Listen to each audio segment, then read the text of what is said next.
Apa saja yang harus dipersiapkan untuk berbisnis online? Maka teman-teman tonton aja video ini, saya akan membedah ada 3 tahapan yang harus teman-teman siapkan untuk berbisnis online di tahun 2025 ini. Apa saja itu Mas Didik? Tonton video ini sampai selesai.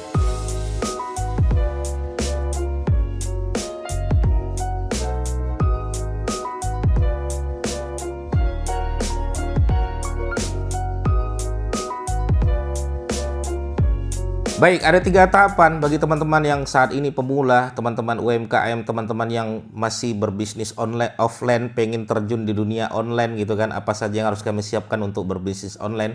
Nah, versi saya teman-teman siapkan 3 hal ini saja ya. Apa itu Mas Dik? Baik, kita bahas yang pertama. Yang pertama adalah teman-teman harus tahu produk apa yang akan mau dijual. Ya, jadi siapkan dulu tuh produk apa yang teman-teman mau jual ya. Misal ya, teman-teman, saya membahasnya ada 3 tahapan untuk jualan produk ya. Ada namanya produk fisik. Nah, produk fisik itu seperti ini produk fisik, produk yang bisa disentuh, yang bisa dirasakan. Kemarin saya waktu ngisi di Bekasi, ngisi di Jakarta, saya ketemu dengan ratusan UMKM. Nah, di sana tuh banyak sekali produk-produk fisik, ada kue, ya, ada makanan-makanan, ada gorengan dan lain sebagainya. Itu produk fisik, teman-teman. Teman-teman bisa mempersiapkan itu dengan baik. Kalau produknya makanan, ya pastikan makanannya itu enak. Itu standarisasi ya, teman-teman ya.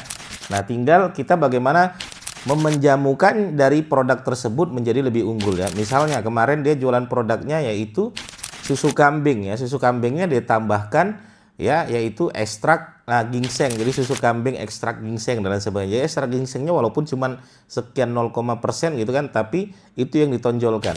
Sama ketika dia jual parfum ya, parfumnya jadi ada air zam-zamnya. Jadi air zam-zamnya walaupun cuma beberapa mili, tapi itu yang ditonjolkan ya. Nah, sama kalau teman-teman lihat ada susu ya, ada plus omega dan lain sebagainya, plus vitamin apa dan lain sebagainya. Mereka menambahkannya hanya sedikit, tapi itu yang ditonjolkan. Boleh teman-teman ya. Nah, yang pertama adalah siapkan produknya. Kita bahas yang pertama itu produk fisik, teman-teman. Produk fisik itu produk yang bisa disentuh, yang bisa dirasakan. Nah, ini nih. Ini produk fisik nih. Teman-teman harus tahu, ini produk fisik ini apa sih yang dicari orang gitu kan namanya gitu. Ini juga produk fisik. Produk yang bisa disentuh, yang bisa dirasakan. Ini juga produk fisik, produk yang bisa disentuh, yang bisa dirasakan. Nah, produk fisik monggo. Teman-teman boleh ambil dari Cina, nanti jual lagi ke negara-negara lain, boleh. Teman-teman ya, bikin produk tersebut juga boleh. Ya, atau maklon produk tersebut boleh. Atau teman-teman jago membuat sebuah makanan ya, produk makanan juga produk fisik gitu kan. Bisa membuat ramuan makanan atau ya teman-teman bisa ikut les ya, buat kue, buat roti dan sebagainya. Rotinya nanti teman-teman tambahkan sedikit identik dari brand teman-teman sekalian, itu yang akan dijual. Boleh teman-teman sekalian, silakan gitu kan. Ya, contoh misalnya ya, kemarin ada yang dia bikin donat gitu kan. Ya, donatnya itu ya dia belajar. Ketika dia pulang-pulang nanti dia tambahkan aja tuh. Ya, versi dia saja. Dia tambahkan misalnya ya ramuan yang orang tidak buat gitu, itu yang dia tonjolkan ya. Jadi seakan-akan itu adalah emang ramuan dia ya, itu adalah resep dia dan sebagainya. Boleh teman-teman sekalian, silakan ya. Produk makanan seperti nasi uduk, silakan teman-teman sekalian. Maka siapkan dulu produknya, itu produk fisik. Atau yang kedua yaitu produk jasa ya. Teman-teman yang bingung ya, aduh saya bingung Mas jualan produk fisik, ya sudah, teman-teman bisa jualan produk jasa. Produk jasa tuh kemampuan kita yang bisa teman-teman jual, silahkan. Maka teman-teman kemarin ada ibu-ibu gitu, dia pengen jualan produk fisik, bingung. Akhirnya saya suruh jualan produk jasa aja Bu. Ya, akhirnya dia lihat-lihat kemampuan apa yang bisa saya jual ya Mas Didik. Nah, ternyata dia bisa make up, ya sudah, jasa make up. Dia bisa dekorasi pernikahan, jasa dekorasi pernikahan. Anaknya ternyata bisa matematika, ya sudah, privat matematika. Ya, kursus matematika. Anaknya bisa ngajar ngaji, ya sudah, guru ngaji, pengajar ngaji, guru privat ngaji, kursus ngaji. Teman-teman silahkan ya. Makanya saya dulu buka jasa kori ya, jasa kori pernikahan. Jadi setiap minggu saya muter-muter nih Jogja nih. Jadi ada yang pernikahan, saya ngisi di sana. Nanti ada nikah di sana, saya ngisi lagi ya. Karena saya nembak kata kunci itu gitu kan. Maka yang kedua adalah produk jasa. Kemampuan apa yang bisa teman-teman jual, silahkan. Jangan malu gitu ya. Jangan malu, karena menurut saya saat ini di mana era ya, kemampuan kita tuh bisa kita jual teman-teman sekalian. Ada yang bisa MC, jasa MC, silakan ya. Itu ya produk jasa, silakan teman-teman sekalian. Jangan pernah dipendam ya. Jangan pernah aduh produk jasa saya malu saya jual. Enggak, jual aja teman-teman sekalian, silakan. Yang ketiga adalah produk digital. Produk digital itu gimana sih Mas Didik? E-book ya. Banyak sekali teman-teman sekalian bagaimana cara bisa membuat e-book.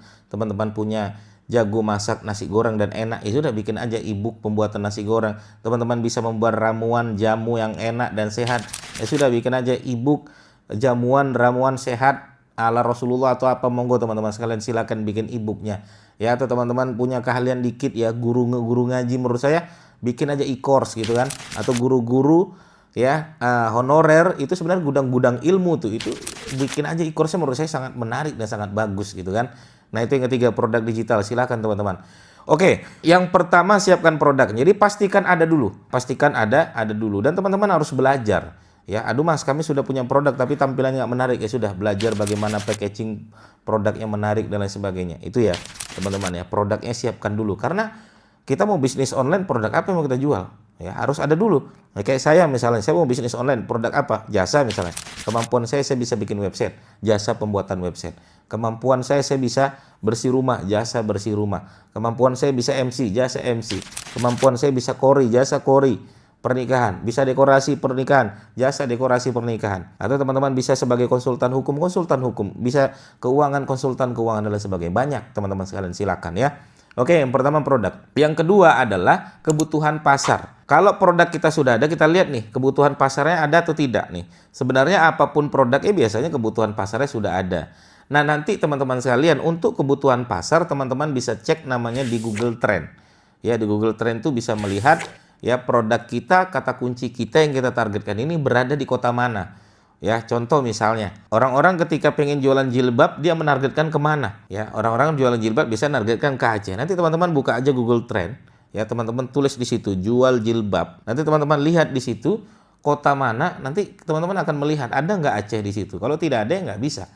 Nah, nanti kalau kebutuhan pasarnya sudah ada, kita tahu kata kunci kita, jualan kita itu ternyata dibutuhkan di kota mana. Kata kunci kita ini ternyata dibutuhkan di negara mana. Ya, ada salah satu klien saya, dia jualan essential oil, ternyata kebutuhan pasarnya adalah India dan Amerika. Banyak juga orang-orang yang jualan produk, ternyata produk tersebut ya kebutuhan pasarnya bukan Indonesia, tapi negara-negara lain, gitu kan. Itu yang kedua, kebutuhan pasarnya harus tahu. Kenapa? Karena kalau kita nggak tahu kebutuhan pasar ya, misalnya teman-teman sekalian jualan produk peci, ternyata peci tidak dicari di kota teman-teman sekalian, tapi di kota lain, jualannya di kota sana. Maka kita harus tahu di mana pasar, di mana tempat kebutuhan pasar. Harus tahu dulu teman-teman sekalian ya, harus tahu. Itu penting sekali ya. Itu yang kedua. Yang ketiga, baru kita belajar bagaimana cara memarketingkannya. Produk sudah ada, kebutuhan pasar sudah ada. Nah, cara marketingnya gimana nih Mas Didik? Oke. Cara marketingnya, teman-teman bisa melakukan 4 hal ini ya, 4 hal ini. Apa itu Mas Didik? Pertama, teman-teman bisa bermain di wilayah media sosial. Ya, bermain di wilayah media sosial. Ya, teman-teman ambil HP, punya produk, sudah jelasin produknya, nyalain kameranya, upload. Misalnya teman-teman jualan produk apa ya? Ini misalnya. Bilang, ini manfaatnya apa, ya kegunaannya apa, untuk siapa, apa value yang bisa teman-teman sampaikan untuk produk tersebut, nyalakan kamera, upload di Instagram, upload di YouTube Shorts, upload di Facebook Reels, upload di TikTok dan lain sebagainya. Oke, itu media sosial. Lakukan tiap hari Mas Didik, lakukan tiap hari. Ya teman-teman ngomong, ya teman-teman sampaikan value produk teman-teman sekalian. Lakukan ya, seminggu 2 minggu, menurut saya pasti ada aja nanti yang beli. Itu ya, media sosial mainkan untuk organik. Yang kedua, namanya search engine. Google, ya teman-teman siapkan website. Kalau nggak ada modal ya sudah bikin website yang gratisan dulu. Ya share di media sosialnya, share di WA story-nya dan lain sebagainya. Bisa teman-teman lakukan itu. Gitu kan, nanti belajar SEO dan lain sebagainya di channel YouTube saya boleh. Buat website belajar SEO. Biar orang kalau nyari ketemu website kita. Oke, itu yang kedua. Yang ketiga marketplace. Ya, marketplace itu apa? Tokopedia, Shopee, Lazada, Blibli, Amazon. Nah, Shopee gimana cara upload nih? Foto upload di Shopee, masukkan kata kunci, teman-teman posting. Belajar bagaimana cara upload di Shopee, belajar bagaimana cara upload di Tokopedia, bagaimana cara mengoptimasi Shopee, Tokopedia. Marketplace teman-teman mainkan. Keempat, baru nanti teman-teman main di wilayah lokal. Kalau produk teman-teman sekalian makanan, daftarkan tuh di GoFood, GrabFood, Shopee Food. Ya, daftar aja teman-teman sekalian gratis gitu kan. Kemudian nanti teman-teman tunggu, nanti ada aja yang datang gitu. GoFood, GrabFood, Shopee Food. Kalau teman-teman produknya makanan, itu wilayah lokal wajib dimainkan. Kalau sudah semua teman-teman sekalian bisa menggunakan rumus namanya BMT. Ya, BMT. B itu apa Mas Didik? B itu namanya butuh. Ya, bikin produk teman-teman sekalian dibutuhkan oleh orang-orang. Ya, M itu murah atau terkesan murah. Bagaimana produk kita ini kalau kita sampaikan ada value-nya jadi terkesan murah. T, terbatas. Ya, terbatas itu ya ajak mereka untuk segera beli. Ya, jangan berlama-lama biar supaya mereka segera order dari produk yang kita tawarkan. Oke, begitu teman-teman sekalian. Saya rasa harus itu yang teman-teman siapkan untuk bagaimana berbisnis online di tahun 2025 ini.